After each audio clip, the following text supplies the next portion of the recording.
All right, back for another beer review, and today I'll be reviewing yet another beer from the Fox Farm Brewery, and they're out of Salem, Connecticut, and this is their Föhn. So they're calling this one a Franconian-Style Kellerbier that comes in at 5.6% alcohol by volume. No IBUs listed. Time of review. This can is just under 2.5 months old. I want to give a huge thanks and shout out once again to a very good friend of mine and viewer of the channel, Rick, for this beer. So big thanks to him. In the description box, I'll post a link to the beer mail unboxing video I did that contains all the goodies that Rick hooked me up with, and this is the last can of Fox Farm that I have from Rick. I do have a couple barrel-aged beers in 500 milliliter bottles that I will be sharing with friends later this year, but this is the last can from him. And did I save the best for last? I have no idea, but you might be asking yourself, what is a Franconian-style Kellerbier?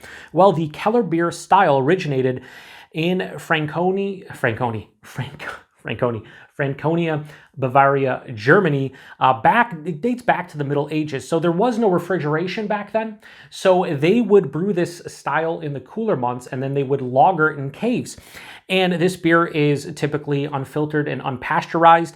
And it is a style that I don't really review on the channel, but I do enjoy, and I'm really looking forward to this beer. The word Kellerbier translates to cellar beer in English, which makes a total sense. You don't see a lot of breweries package Keller beers in the US. I'd imagine it's a little bit more difficult to brew and maybe a little bit more expensive, but we are going to give this one a go. Fox Farm does some great old world styles, and I'm looking forward to this one quite a bit.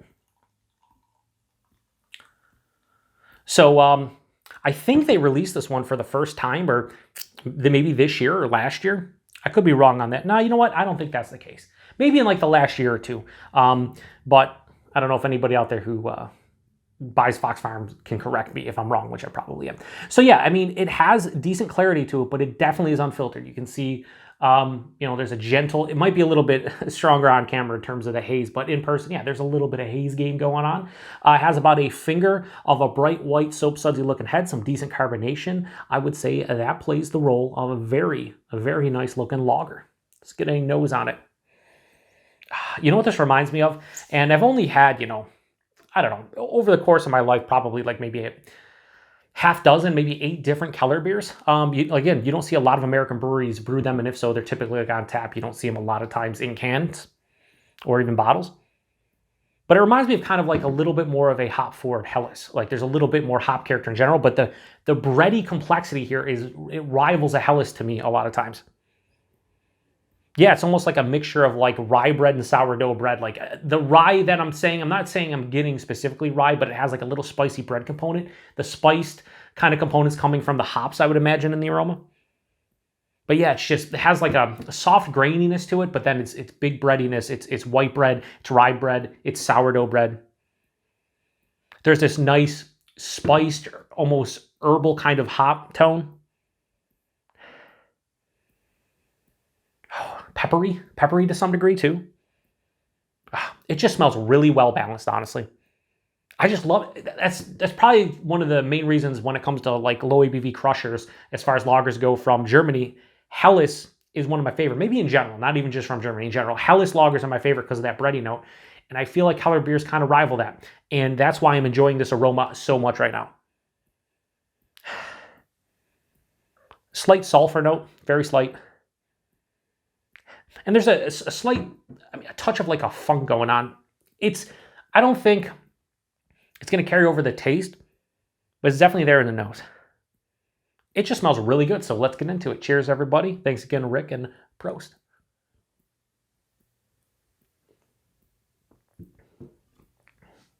Yeah.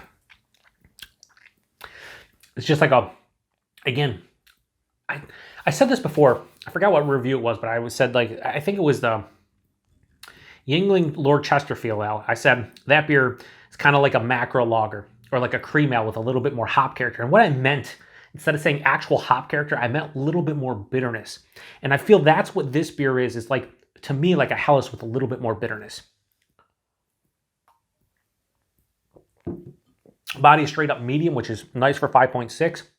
The mouthfeel, it's not overly effervescent or crisp. Has a crispness to it, but I'd say this is mild to moderately carbonated, maybe more approaching moderate, but it's not a crispy boy per se, but it has a nice crisp kind of feeling on the palate. It has a very welcomed, like smooth, slight creaminess as well. Body mouthfeel, really nice. Taste, basically carried over like 95% from the aroma. The forefront, I'm hit with this malt sweetness that again is very bready. Sourdough bread, rye bread, maybe even like a slight, like not even toasted white bread, but kind of in that realm where it's almost toasted. Almost a slight Cheerio essence to it. It has a grainy kind of malt character as well. Passes through, halfway through the palate, I get hit with that spice from, I'd assume, the hops. And again, it's giving me a little bit of a rye, but then there's a peppery kind of feel too. And then their herbaceousness comes in. There's an herbal kick. And as that finishes, all those intertwine, and I'm left with a mild to moderate bitterness. This is pretty dry. And what's cool is there's a little bit of like a touch of that malt sweetness kind of hits me on the back of the palate too. So like it hits at the front, dives underneath the palate, and hits me again in the back. So the finish, I think, would be a little bit unbalanced if that almost full-on dry finish is semi to full-on dry, and that like mild to moderate bitterness, if that continued, I think it might maybe be a little bit too bitter and dry on the finish, but I think that malt sweetness comes back and kind of balances it out on the back. Pretty clean tasting. No, none of that sulfur or that funkiness is carried over the taste, which is cool. It's just a very crushable 5.6% lager. And, you know, a lot of these styles you're drinking, you know, the old world styles, a lot of them are, you know, 4.5, 4.85. This is a 5.6. And this is just as crushable as a 4.5% like German Pils or 4.8% German Pils. Like, I could just tear this up. I mean, I could easily drink this on camera in a couple seconds and be happy and want another. 5.6, you can't taste it. You know it's a little bit bigger from the body, but I'd probably guess still around 5% based on the characteristics of this beer. Beer? I'm all over the place today. This is really good. Is it my favorite from Fox Farm? Probably not, but it's in the conversation. And let me just say this. I've had quite a few Fox Farm beers at this point, probably 15, 20, maybe 25. I don't know. I've lost count. And when it comes to these old world styles, these German styles, these Czech styles, they just do them extremely well for an American brewery. And it's just awesome. I'm able to get my hands on them via a lot of generous individuals and viewers of the channel and friends of the channel. And this is another one where it's like, yeah, this is extremely well made. Now I got to review more Keller beers. I've only reviewed one on the channel, and it was Genesee's Cran Orange Keller beer, so it was a flavored one. I just got to review some authentic German ones and just get back into them because, you know, I've reviewed I've drank, like I said, maybe like 6 to 8. So I'm not like well versed in the style, but from what I know of the style and what I've had, this is up there. So Föhn from Fox Farm, absolutely no issues whatsoever at giving this beer right here. I'm going to give this a high 4.25 and go 4.3 out of 5. Very well-made Keller beer, Franconian-style Keller beer. What they basically mean with that is they're trying to brew a traditional Keller beer. They're not trying to go outside the box. They're not trying to do anything special with it. They're just trying to brew it to style. And I think they did a fantastic job, honestly. Price point availability, you can buy individual cans at Fox Farm, and as Fox Farm goes, all their stuff's brewery only, but you can buy individual cans at their brewery, and this was $3.85 a can. You translate that into a 4-pack, you're talking just over $15 4-packs. Kind of expensive. I'd like to see this more in the $12 to $13 range. But the fact you can buy individual cans, you don't have to break the bank. You don't have to buy a 4-pack. You can buy a single can or two or whatever, and they don't, the price isn't egregious. Because there's a lot of times, I say this a lot. I wish this beer was $12, $13, right? But then I buy an individual can of it, and depending on the place I go to, most places will jack up an individual can anywhere between 25 cents to $1.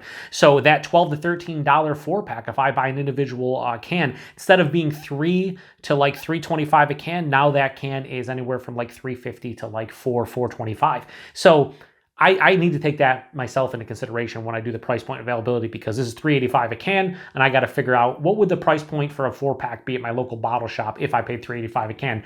It'd probably be like $14, $13.50, $14 for a 4-pack. So maybe not that expensive. Anyway, if you've had this one before, or any kind of Keller beer, whether it's an authentic German one or maybe your local brewery does one, post in the comment section. Let me know what you think about the style, but specifically this beer if you've had before. Huge thanks to Rick for this beer. I only have one other beer from Rick that's not a huge barrel age beer that's either in a can or bottle, and that is another one of the blenders from New Park that I will review in the next week or two. Outside of that, a lot of barrel aged beers I got to get to. Of course, we're starting to get in warmer weather, so perfect time to drink those. I drink barrel-aged beers, whatever. And I'm going to be drinking them probably in the next couple months. So anyway, huge thanks to Rick. Thanks to everybody stopping by for another beer review here on the Beer Patrol. To the next one. Cheers.